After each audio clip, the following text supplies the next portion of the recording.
Hello, welcome to this video on Newton's first law and a very brief introduction to the concept of momentum.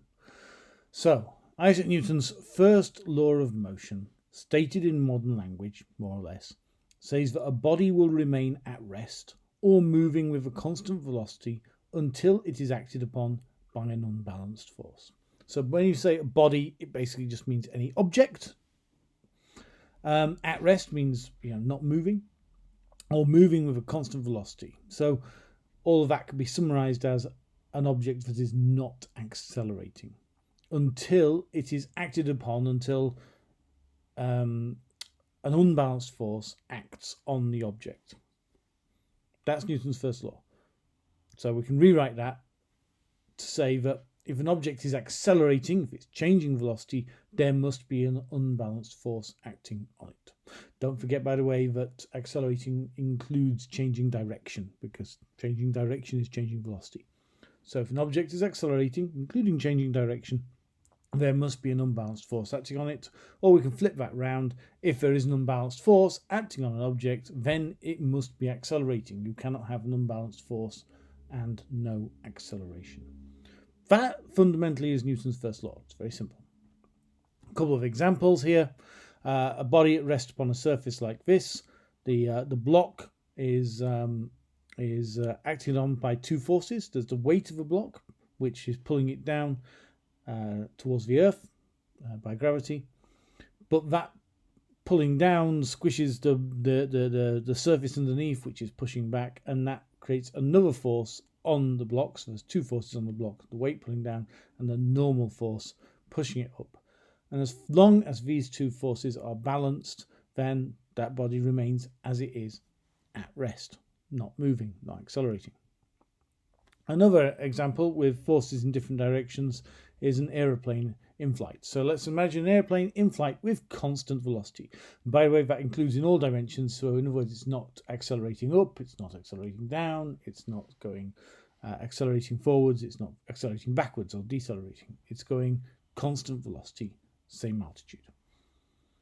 So the forces on that are, well, in the two different planes of motion, so to speak, frontwards and backwards, it's got a thrust force produced by the engine, and it's got a drag force, the air resistance, and those must be balanced for constant velocity. And the lift and the weight forces must also be balanced. The lift force is what maintains the airplane in the air, and the weight force, again, pulling it down to the ground. So if it's got a constant velocity, then all those forces must be balanced. Thrust must be balanced with drag, and lift must be balanced with weight. Another example, which you might have looked at before, is that of a skydiver. So a skydiver has two forces. They have weight and drag. Now, when that skydiver jumps out of the airplane, then their initial velocity, in the downwards direction at least, is zero, more or less. So they have no drag force, because the drag is a reaction force. So initially they will fall like any object falls, at 9.8 meters per second squared approximately. But as they fall, they accelerate. As they accelerate, they get faster. As they get faster, then the drag force increases. And at some point in time, assuming they haven't hit the ground first, then the drag force will balance with the weight force. At that point, there is now no acceleration. So the skydiver starts by accelerating, but later there is no acceleration. And that is the concept of terminal velocity. And almost all objects in motion have this idea of a terminal velocity if they're operating in a situation where air resistance or fluid resistance is a thing. Okay, so a bit of a change of gears here, which we will need to actually really explain what's going on and to develop Newton's first law into Newton's second law. So the concept is the concept of momentum. Now, momentum is a slightly abstract concept, but it's really the product of two things that you should be pretty familiar with. Okay, so let's take this situation. The ball is traveling from left to right, it hits the wall and it bounces back. So the velocity is changing because it's changing direction, therefore changing direction is changing velocity, therefore there is some acceleration. Since there is acceleration, there must be a force. So At the point where the ball is hitting the wall, there will be the normal force. Assuming the ball is a little bit squishy, then it will build up and then die away over the time of the collision, but it will still exert a force and it will reverse the direction of the ball. But how much does that force actually, what's the magnitude of that force? Here, you can think of a similar situation. Imagine you are the wall. Imagine you're being hit by a ball, okay? What factors would change the force that you experience? Will that ball hurt or not? And there are three things it depends on. Yes, it depends on the mass of the ball.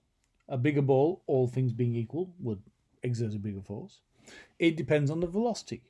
A faster ball, all other things being equal, will exert a bigger force. And this is the key one, which we'll be coming back to a lot, because it's not so obvious maybe, is it depends on the time taken for the collision to occur. You can imagine two balls, one of which is more squishy and sort of soft than the other one. Even though they're the same mass, even if they have the same velocity, the squishier one will not exert as great a force, as great a peak force. It will not hurt as much, okay, because the time taken for the collision is much greater. So the concept of explaining what's going on here involves this concept of momentum, which takes into account both the mass and the velocity terms. Okay, so momentum is the product of mass times velocity. So an object's mass times its velocity is its momentum. In symbols, that's P equals mv. I don't know why momentum is P. It is a vector quantity. Direction is important. And the unit, well, the unit of mass is kilograms and the unit of velocity is meters per second. So the unit of momentum is kilogram meters per second. By the way, that equation, P equals mv, is an approximation of the kind of real equation, which you only need to worry about when you're traveling close to the speed of light, okay? But just in case, I try not to lie to you.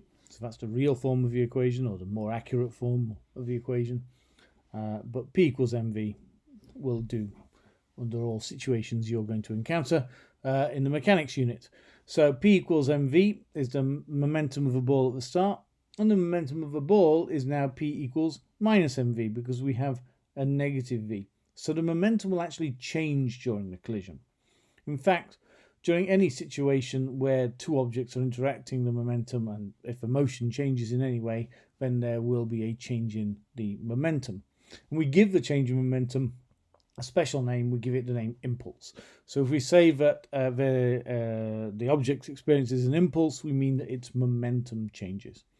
So impulse is defined as change in momentum. Change in momentum is the final momentum minus the initial momentum. In this case, the final momentum is negative mv. The initial momentum was mv. Negative mv minus mv equals negative 2mv. So that's how we would calculate the impulse in this situation. Okay, next we'll look at Newton's second law. Thank you very much.